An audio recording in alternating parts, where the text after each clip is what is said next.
안녕하세요. 반갑습니다. 오늘은 문명6 불가사의에 대한 설명을 하면서 도시 타일 시스템과 관련한 개념 설명을 좀 해보도록 하겠습니다. 오늘 내용은 진짜 정말 중요한 내용이고요. 이걸 이해하지 못하시면 중급자 이상으로는 가기가 좀 어려우실 수 있어요. 잘하시는 분들을 좀 외우고 게임을 해도 오늘 내용을 잘 모르면 기본적으로 그런 전략에 대한 운영이 잘 안 되기 때문에 타일 시스템 개념과 그리고 불가사의 내용은 오늘 꼭 잘 이해하시는 게 좋을 것 같아요. 다음에 설명할 아마 특수지구 다음이 될지 모르겠지만 그 두 가지는 문명6 시리즈의 가장 큰 특징이자 아이덴티티이기 때문에 이걸 모르시면 게임을 더 잘하기가 좀 어려울 수 있어요. 그래서 오늘은 불가사의 설명과 함께 관련해서 타일 설명도 함께 진행해 보도록 할게요. 불가사의 아시는 분들은 불가사의가 뭔지 잘 아실 거예요. 전 게임 통틀어서 이렇게 단 한 개만 질 수가 있어요. 예를 들어서 뭐 여기 있는 불가사의 같은 거, 여기 불가사의 탭이 따로 있죠. 아마 저는 이제 모드를 설치했기 때문에 되게 조그맣게 나오긴 하는데 아마 기본형들은 아마 이렇게 크게 이렇게 칸으로 나올 거예요. 그냥 밑으로 쭉 내려보시면 불가사의 탭에 지을 수 있는 불가사의가 있겠죠. 그래서 이런 불가사의는 전 게임 통틀어서, 그러니까 이 전체 맵에서 플레이하는 모든 문명 국가 통틀어서 단 한 개만 존재할 수가 있어요. 그리고 불가사의를 소유한 문명은 특별한 고유 보너스를 받습니다. 그 불가사의가 주는 고유한 효과가 있거든요. 방금 말씀드린 것처럼 소유한 문명이라고 얘기를 했어요.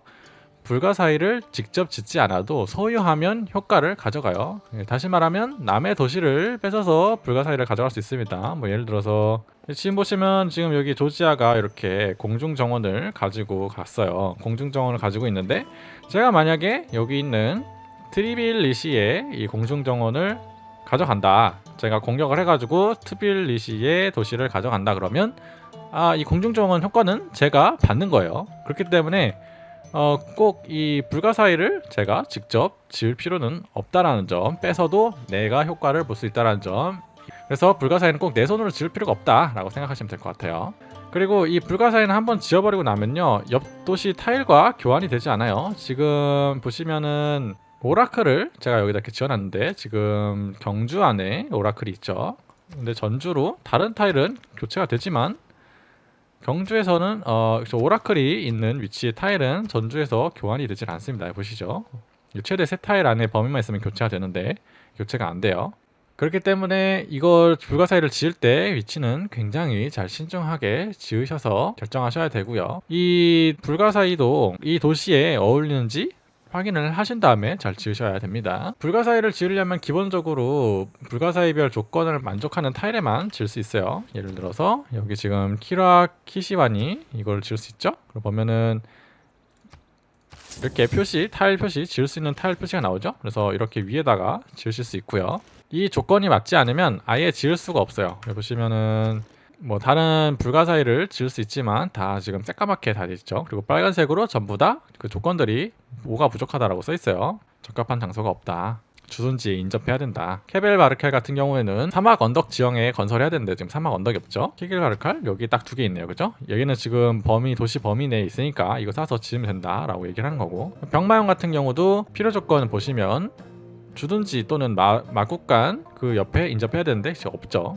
그래서 불가사의를 짓기 위해서는 이 조건들을 잘 확인하고 지으셔야 된다는 거, 그리고 여러분들이 노리고 계시는 어떤 불가사의가 있다 그러면 그 조건을 만족하는지 먼저 체크를 해봐야 돼요. 자, 그래서 불가사의 설명은 여기까지 땡 하고 이제 딱 끝낼 수 있지만 가장 큰 문제는 뭐냐면 방금 제가 말씀드린 것처럼 이 타일 하나를 여기다 지워버리면 소모를 한다는 점이 진짜 큰 거예요. 타일을 소모하는 시스템은 불가사의랑 특수지구 딱 이렇게 2가지가 있어요.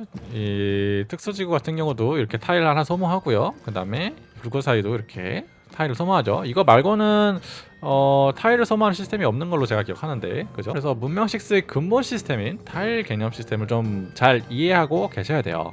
제가 아마 거의 첫 영상쯤에 그 러시아 이렇게 보여주면서 극초반 운영하면서 이렇게 보여줬던 영상이 있는데, 그때 가볍게 설명을 드렸을 때는 인구수가 늘면 타일 생산력이 올라가고, 이렇게 타일을 많이 확보한 다음에 인구수가 늘면 여기 이렇게 인구수가 채워지죠.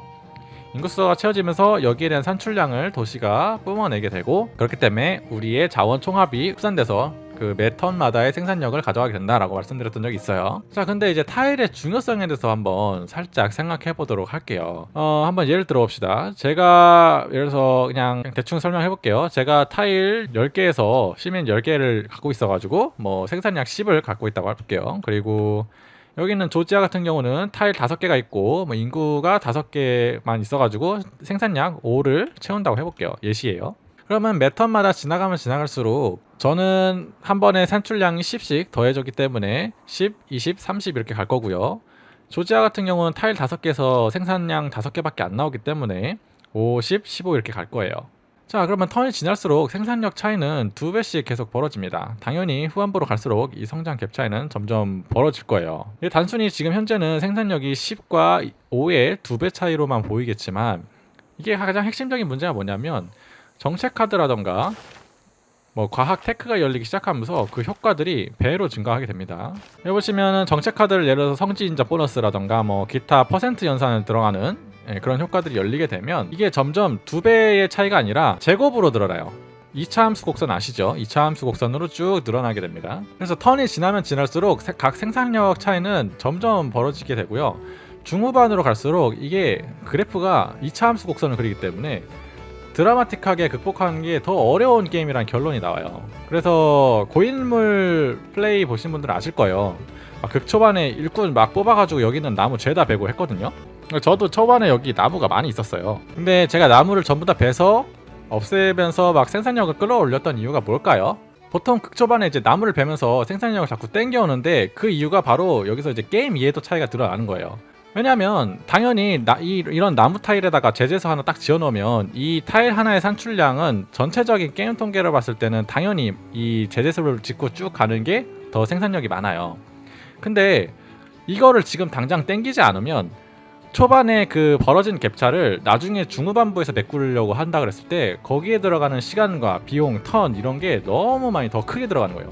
그래서 초반에 빨리 이걸 땡겨와서 다른 방식으로 중후반을 도모하는 우위를 점하고 그 우위를 계속해서 밀고 나가는 게임이 문명식스 게임인 거예요. 자, 그래서 게임 끝나고 나중에 보시면 이제 그래프 같은 거 보시면 이제 뭐 과학이라던가 뭐 문화 같은 거 볼 수 있죠. 근데 이제 여기 게임을 보시면 제가 초반에 그렇게 잘 플레이하는 것도 아니에요. 제가 이제 빨간색이 한국인데 이 중간에 보시면 제가 한국 빨간색 그래프가 한 이쯤에서 이렇게 천천히 올라가는 것을 볼 수 있거든요.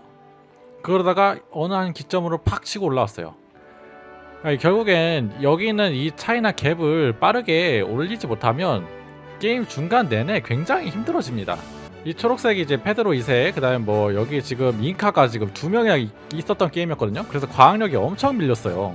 한국인데도 불구하고 엄청 밀렸죠. 그러니까 이게 초반에 이걸 빨리 극복하지 못하면 중후반으로 갈수록 이 갭 차이를 극복하기가 굉장히 힘들어집니다. 여기서부터 이제 훨씬 더 많은 힘과 노력과 턴이 소모가 되는 거예요. 보시면 이 주황색이 이제 타마르, 조지아인데 조지아를 제가 점령하면서 급격하게 성장을 하는 거죠. 왜냐면 제가 이 게임 중반까지도 타개할 방법이 안 생기다가 조지아를 점령해서 이 중간에 더 많은 희생과 일을 겹쳐가지고 이걸 극복해낸 거예요. 그러니까 이거를 하지 못하면 나중에 더 많은 힘과 어려움이 동반이 됩니다. 자, 근데 불가사의나 특수지구들은 타일을 소모한다 그랬죠? 타일을 소모한다는 얘기가 뭐겠어요? 결국 현재와 미래 지속 가능한 이 타일의 성장 지속 가능성을 버린다는 얘기예요. 다시 말하면 이 타일을 하나 소모할 거면요, 그 소모하는 것 대비 내게 엄청난 이득과 확실한 이권을 가져올 수 있는 목표치가 없으면 그 타일을 소모하면 안 된다라는 결론이 나오는 거예요. 손해는 거죠. 자, 예를 한번 들어보도록 할게요. 여기 이제 문명 백과사전 우측 탭에 가서 물음표를 눌러보시면 백과사전을 열 수 있는데, 여기서 이제 불가사의 프로젝트 여기서 보면 이제 불가사의가 쭉 나오게 됩니다. 여기 이제 피라미드를 한번 보시면, 피라미드 같은 경우는 AI도 마찬가지고 사람도 마찬가지지만 굉장히 많이 선호하는 불가사의 중 하나예요. 별거 없어요. 그냥 단순합니다. 무료 건설자 한 명을 제공하고요. 모든 건설자는 시설 한 곳을 추가로 건설할 수 있어요. 그러니까 일꾼에게 이 타일을 개조할 수 있는 효과를 플러스 1 해주는 거예요. 기본은 3이죠. 예. 근데 이게 그렇게 좋은 걸까? 라고 생각해보면 뭐 그냥 하나 타일 개조하는 거 하나 더 해주는 건데 그게 뭐 그렇게 큰가? 라고 생각하실 수 있지만 이것도 한번 예를 들어볼게요. 저는 예를 들어서 제가 피라미드 현재는 없지만 피라미드를 하나 짓고 그 다음에 정책 카드에서 뭐 일꾼 플러스 2 개조를 할 수 있는 정책 효과를 꼈다고 칩시다. 그러면은 제가 일꾼을 하나 뽑았을 때는 건설자가 한번 뽑았을 때 최대 6회까지 이 타일을 개조할 수 있겠죠. 근데 예를 들어서 또 조지아 한번 예를 들어봅시다. 조지아 같은 경우 얘네는 피라미드도 없고 정책 카드를 안 꼈어요. 그랬을 때 일꾼 건설자가 소모할 수 있는 타일 개조 효과는 3개밖에 안 되겠죠. 자, 그러면 이게 얼마나 큰 차이가 있느냐. 저는 도시 생산력에서 2턴 뽑아가지고 총 6개의 타일을 개조를 할 수 있어요. 그러면은 제가 이제 6개 타일 개조하고 싶다 그랬을 때 단 2턴만 소모하고 총 8턴밖에 안 걸리죠. 근데 조지아 같은 경우는 어떻겠어요? 조지아는 일꾼 2번 뽑고 도시에서 기본적으로 일꾼을 2번 뽑아야 되니까 저보다 2배 더 많은 턴이 걸리는 거죠. 그리고 타일 건설하는 속도도 훨씬 더 느리게 돼요. 타일 개조 효과도 훨씬 더 느리게 되는 거죠. 그만큼 그럼 조지아는 턴을 낭비하게 된 거기 때문에 피라미드랑 그런 정책 카드를 가진 것보다 개발 속도가 현저하게 느려지면서 생산력 차이도 개발 속도가 점점 저한테 뒤처지는 거예요. 뒤로 갈수록. 그러니까 그 갭 차이를 이기려면 조지아는 굉장히 힘들어지겠죠. 눈치가 빠르신 분들은 벌써 알고 계시겠지만 보통 문명식스에서 사기 효과라고 치부받는 대부분 요소들은 다 이런 식으로 오랜 턴을 들여야 될 부분을 전체적으로 줄여준 효과들이 많아요. 뭐 정책 효과 같은 경우 여기 뭐 100% 보너스 이런 것도 마찬가지고요. 아니면 이제 뭐 앞서 설명드렸던 영상에서도 뭐 안타레나 뭐 이런 거 문명 이제 게임 시작부터 영입파 미인마다 이제 문화 플러스 2% 최대 총 30%까지 가져간다 돼 있는데 그러니까 이런 식으로 뒤에 있는 턴을 더 오래 걸릴 턴을 앞으로 계속 땡겨오는 거예요. 그러니까 결론적으로 문명6는 턴을 줄이는 게임이고요. 여러분들이 우위를 가져가는 게 여러분의 목표를 계속 턴을 줄여서 우위를 점하고 그 우위를 이용해서 더 빠르게 턴을 가속화하고 여러분들의 승리가 더 빨라지는 게임이기 때문에 턴 소모에 있어서 굉장히 민감하셔야 돼요. 자, 근데 아까 지금 뭐 봤던 키라 키시안이 이 불가사를 한번 볼게요. 얘 같은 경우는 효과가 뭐냐면 건설하면 사절 효과를 줘요. 사절 효과를 주고 그리고 도시국가가 제공하는 유형 보너스가 15% 증가합니다. 자, 잘 한번 생각을 해볼게요. 제가 지금 이 키라 키시와니 같은 이 불가사의가 과연 지금 저한테 당장 필요할까요? 당장 필요가 없어요. 기본적으로 제가 뭐 지금 종주국 효과들 보시면 아시겠지만 뭐 굳이 쓸만한 종주국 효과는 안타나나리보 정도밖에 없는데 지금 제가 뭐 위인을 많이 위입하지도 않았거든요. 그죠? 그리고 이 도시가 15% 생산력을 좀 더 가져간다는 이점이 있는데 얘가 또 메인 도시도 아니에요. 그러다 보니까 이거를 지금 20턴을 들여서 얘한테 짓는 게 이득이 될까? 별로 이득이 되지 않는다는 얘기예요. 타일을 하나 소모하고 턴도 소모했는데 정작 도시 성장은 얼마 이루어지지 않았죠. 이게 이제 진짜 중요한 포인트인데 가끔 이제 초보자분들 플레이하시는 분들 보면은 일단 불가사의 좋아 보이니까 다 짓자 이러시는 분들 있어요. 근데 불가사의는 나한테 필요 없으면 짓지 않는 게 전략이에요. 그것도 진짜 중요한 전략이에요. 불가사의를 짓는 것보다 지금 당장 국가의 성장이 필요하다 그러면 성장에 집중하는 게 맞는 판단일 수 있어요. 왜냐면 지금 20턴이면 여기 위에 있는 뭐 송수로 뭐 여기 구르드와라 뭐 곡창 뭐 기념비 물레방앗간 이거 다 짓고 막 병력까지 뽑을 턴이 되는 거죠. 그래도 남아요 턴이. 그러니까 이걸 다 짓고 난 다음에 요거 병력까지 뽑아도 아니면 뭐 여기 있는 프로젝트도 있죠. 프로젝트까지 돌릴 정도의 여유분이 남는데 20턴을 가지고 낭비하는 게 엄청난 손해라는 거죠. 턴을 줄여야 되는 게임인데 저는 턴을 낭비해버린 거예요. 불가사의를 필요없는 불가사의를 지음으로써 불필요하게 턴을 낭비해버린 거죠. 그러니까 엄청나게 내가 가질 수 있는 그 이점들을 다 날린 거기 때문에 내게 정말 필요한 불가사의인지 한번 생각을 해보시고 버릴 때는 버리는 게 맞습니다. 게다가 불가사의를 짓는 행위가 사실 엄청난 리스크를 동반하는 행위예요. 내정을 통해서 이렇게 미래의 어떤 성장 동력에 집중할 수 있는 턴들을 전부 다 이 불가사의를 짓는 데 힘을 쓰는 건데 만약에 제가 이걸 여기다 짓고 있는데 키라키시와니를 여기다 짓고 있는데 만약에 다른 국가가 이걸 지어버렸어요. 뭐 한 17턴쯤에 얘가 뺏겼어요. 그러면 제가 여기 소모했던 턴과 자원과 시간 모든 걸 다 그냥 날려버리는 거예요. 엄청난 손해인 거죠.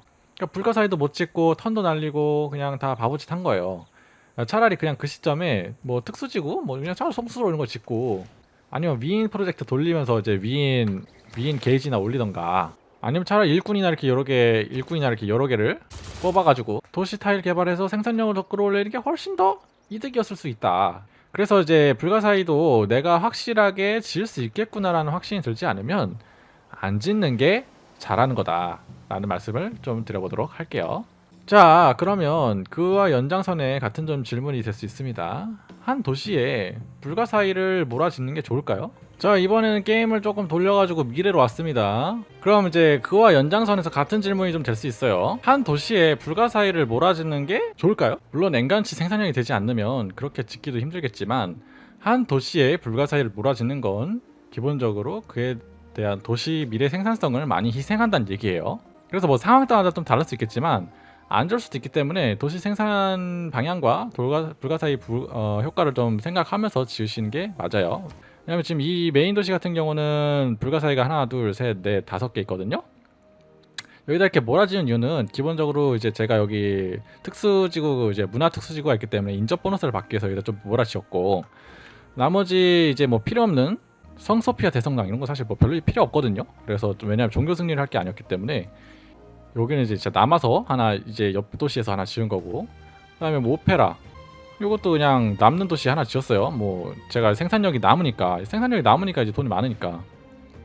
그리고 뭐 이제 마우솔로스 영묘 이런 것도 그냥 여기다 지었죠. 왜냐면 얘가 해연 타일이 얘밖에 없으니까. 뭐 다른 데도 있긴 한데 가까운 데가 이제 뭐 얘밖에 없었어요. 그래서 여기다 하나 또 짓고, 그다음에 여기도 이제 이게 남으니까 이제 자유의 여신상 여기서 건설하고 있죠.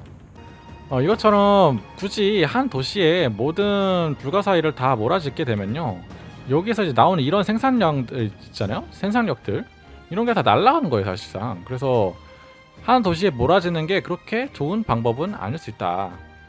최대한 떨어뜨려서 좀 못 짓더라도 리스크를 분산해서 짓고 생산력을, 도시의 전체적인 성장성을 끌어올리는 것도 하나의 전략일 수 있습니다.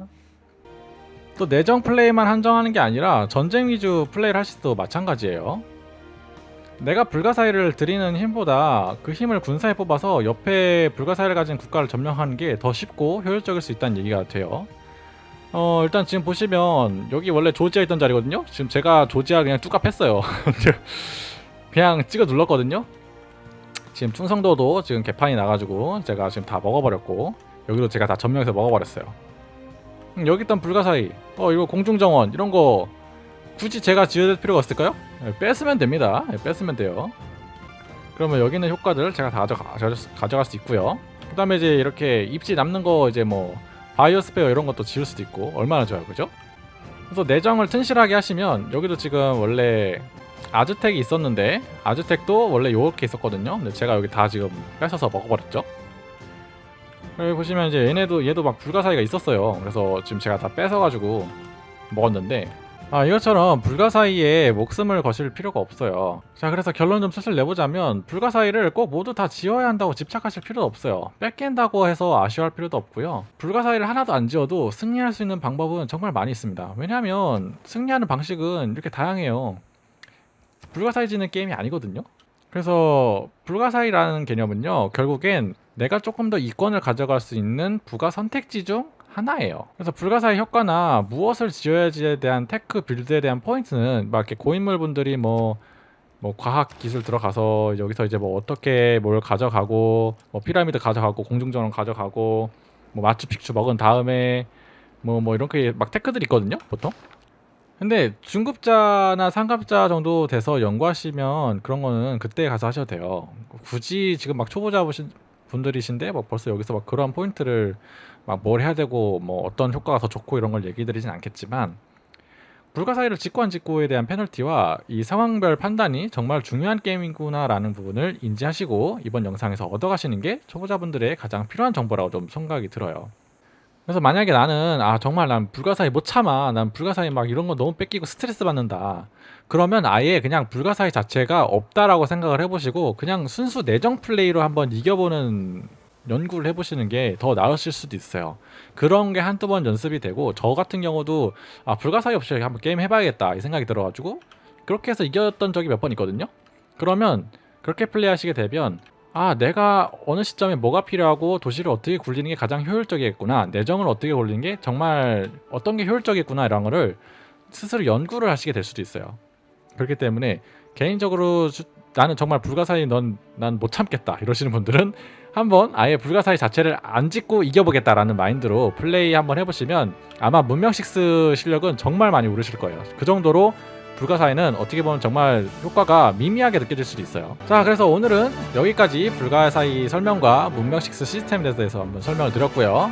다음 시간에는 이제 특수지구가 아마 될 것 같은데 그것도 한번 다음에 또 만나서 특수지구 설명 한번 해보도록 하겠습니다.